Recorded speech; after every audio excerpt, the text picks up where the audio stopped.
প্রধান উপদেষ্টার কাতার সফরকে আপনারা কিভাবে মূল্যায়ন করছেন সেটা নিয়ে একটু জানতে চাইবো। প্রধান উপদেষ্টার প্রেস সচিব তিনি জানাচ্ছেন এই সফরকে অত্যন্ত সফল হিসাবে আখ্যায়িত করছেন। ডক্টর ইমতিয়াজ, আপনি কিভাবে দেখেন? আমরা এখন পর্যন্ত ভিতরে কি আলোচনা হয়েছে সেটা আমরা জানি না। এমনিতে আমার কাছে যতটুকু মিডিয়াতে উঠেছে গতানুগতিক সফরই মনে হয়েছে। এমন কোনো বড় কমিটমেন্ট আমরা শুনিনি। এখন পিছনে কি বলা হয়েছে সেটা তো আমার একেবারেই জানা নেই। আহ, যার জন্য আমি বলতে পারবো না সফলতা। কিন্তু আমার কাছে মনে হচ্ছে গতানুগতিক।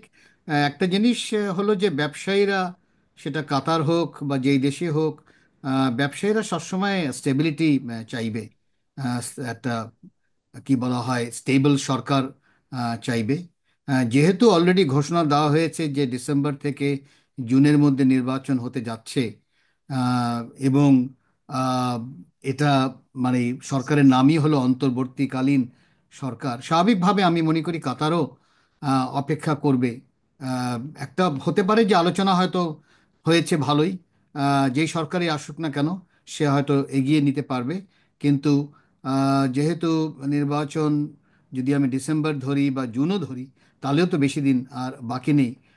যার জন্য আমার মনে হয় না যে আপাতত কাতার এমন কিছু হয়েছে যেটা আহ, সাংঘাতিক মনে হয়েছে। আমার কাছে গতানুগতিক সফরই জি, মনে হয়েছে। এটা স্পষ্ট আপনি গতানুগতিক বলছেন, কিন্তু ওই জায়গাটা একটু একটু ছোট্ট করে যদি আপনার বিশ্লেষণ জানতে চাই। ডিসেম্বর থেকে জুনে নির্বাচনের কথা বলছেন, বিদেশিদের কাছেও এই বার্তাটাই যাচ্ছে, যেহেতু প্রধান উপদেষ্টা এবং তার অফিস থেকে বারবার আসলে এই সময়টাই বলা হচ্ছে। কিন্তু আহ, আবার যে ঐক্যমতের কথা বলা হচ্ছে যে ঐক্যমতের ভিত্তিতেই হবে সবকিছু, সেখানে আমরা জামাতে ইসলামীকে বলতে শুনছি। প্রথমে তো শুনলাম রোজার আগে, পরে এখন শুনছি যে দৃশ্যমান বিচার এবং মৌলিক সংস্কারের আগে কোনো নির্বাচন হলে সেটা জনগণ মেনে নেবেন না, এমন কথা জামাতের আমির বলছেন।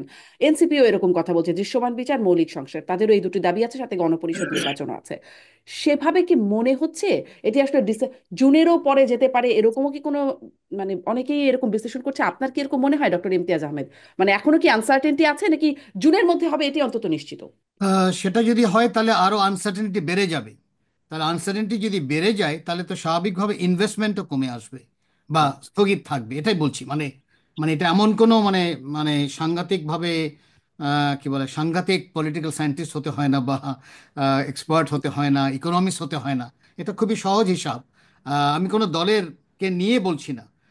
যদি না হয় জুনের মধ্যে, ধরে নিচ্ছি ওটা হলে ম্যাক্সিমাম, তাহলে তো আরো আনসার্টেনিটি বেড়ে গেল। এবং যখন আনসার্টেনিটি হবে, কোনো ব্যবসায়ীরা আসবে না, সেটা ঘরের ব্যবসায়ী হোক, বিদেশি ব্যবসায়ী হোক। ব্যবসায়ীরা সবচেয়েতে কনজারভেটিভ ফোর্স, আমি সবসময় বলে এসেছি, সবচেয়েতে কনজারভেটিভ ফোর্স।